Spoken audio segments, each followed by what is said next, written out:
Nandito ako ngayon mga kasine sa Sukat Parañaque para sa aking trabaho bilang collector. Naglalakad ako para humanap ng makakainan. Masyadong matindi ang init. Ganyan talaga ang buhay ng isang collector. Ang sabi nila, madali daw hahaha. Eto nga sa ilalim ng init ng araw, kailangan natin humanap ng makakainan. At dito ako nakakita mga kasine ng makakainan sa tapat ng Pure Gold Sukat.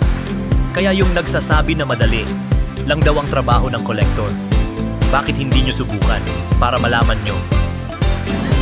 At eto na po yung pagkain ko ngayon tanghalian. Noodles and pineapple. Tara na kain tayo mga kasine. At pagkatapos ko kumain, ay dito na ako sa client namin para mag-collect. Wala pang tao, break time pa yata. Mag-antay na lang ako dito. At ayun mga kasine, kailangan natin mag-antay ng 1 PM para makakollect na tayo. Maraming salamat sa panonood mga kasine hanggang sa susunod. Ingat kayo.